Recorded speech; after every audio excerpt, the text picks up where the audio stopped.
अस्सलामुअलैकुम नाज़रीन, आऊं आहियां कमांडो कंवर ऐं अवां ॾिसी रहिया आहियो पंहिंजो पसंदीदा न्यूज़ चैनल सचाई न्यूज़। नाज़रीन, घोटकी में बंगुल खान महर जो निकाह थियो आहे। दावत वलीमा में पीपी चेयरमैन बिलावल भुट्टे ज़रदारी भी शिरकत कई आहे। वधीक तफ़सील वठूं था पंहिंजे सचाई न्यूज़ जे नुमाइंदे मीर मंठार खां। जी मंठार, ॿुधाइजो छा तफ़सीलात आहिनि? बेरहम सियासत खानगढ़ में रत जा रिश्ता बि टोड़े छॾिया। सूबाई सलाहकार बंगुल खान महर जे दोल दमम सां निकाह तक़रीब थी गुज़री। पीपी चेयरमैन बिलावल भुट्टो ज़रदारी बि शरीक। अलीगौर खान महर, राजा खान महर ऐं संदन हामी न आया। खानगढ़ जे महर सरदारनि PPMNA चीफ सरदार मोहम्मद बख्श खान महर ऐं GDMPA सरदार अलीगौर खान महर विच में काफ़ी अरसे खां हलंदड़ सियासी इख़्तिलाफ़ ख़त्म न थी सघिया। बेरहम सियासत रत जा रिश्ता बि टोड़े धार करे छॾिया। PPMNA चीफ सरदार मोहम्मद बख्श खान महर जे नंढे भाउ सूबाई सलाहकार मीर बंगुल खान महर जे निकाह तक़रीब दोल दमामन सां थी वई, जंहिंमें पीपी चेयरमैन बिलावल भुट्टो ज़रदारी समेत मुख़्तलिफ़ पीपी अॻवाननि ऐं सरदार मोहम्मद बख्श खान महर जे हामी महर बिरादरी जे माण्हुनि वॾे तादाद में शिरकत कई। निकाह तक़रीब में मीरपुर मातले खां ॼञ खे दोल दमामन सां खानगढ़ आंदो वियो, जिते खूब खुशियूं मल्हायूं वयूं। ॿिए तरफ़ उन शादी तक़रीब में PPMNA चीफ सरदार मोहम्मद बख्श खान महर जा सौट GDMPA सरदार अलीगौर खान महर, PP जे नाराज़ MPA सरदार अली नवाज़ उर्फ़ राजा खान महर पंहिंजे हामिन समेत शिरकत न कई।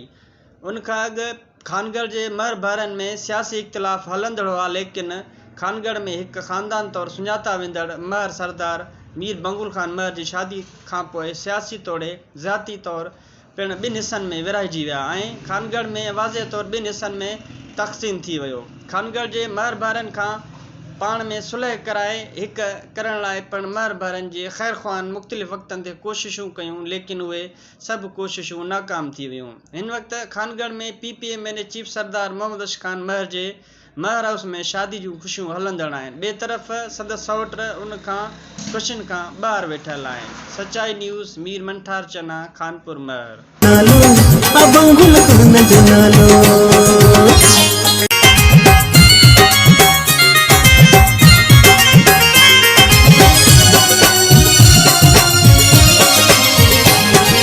खानगढ़ सारो खुश थी झूमे थो,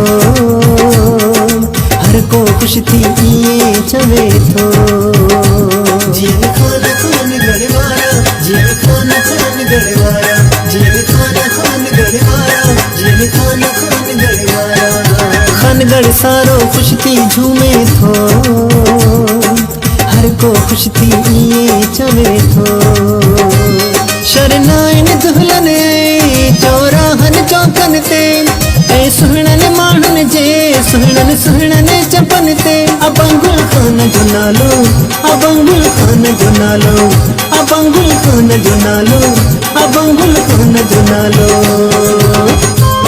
मिटनि माइटनि संगतनि साथियुनि में सुबुह सांझी थधड़नि रातियुनि में गीतनि में गूंजियल सुरीलनि सुरनि ते ऐं सुहिणनि माण्हुनि जे सुहिणनि चपन ते बंगुल खान जो नालो, बंगुल खान जो नालो, बंगुल खान जो नालो, बंगुल खान जो नालो। अजरक टोपीअ पटकनि वरनि ते हथनि ते मेहंदीअ सां हथनि ते मुंडनि ऐं छलनि ते मोड़नि ते गननि ते ऐं सुहिणनि माण्हुनि जे सुहिणनि चपन ते बंगुल खान जो नालो, बंगुल खान जो नालो, बंगुल खान जो नालो, बंगुल खान जो नालो। अजरक टोपीअ पटकनि वरनि ते हथनि ते मेहंदीअ सां हथनि ते मुंडनि ऐं छलनि ते मोड़नि ते गननि ते ऐं सुहिणनि माण्हुनि जे सुहिणनि चपन ते बंगुल खान जो नालो, बंगुल खान जो नालो, बंगुल खान जो नालो, बंगुल खान। नाज़रीन, मज़ीद खबरें और अपडेट्स के लिए देखते रहिए सच्चाई न्यूज़।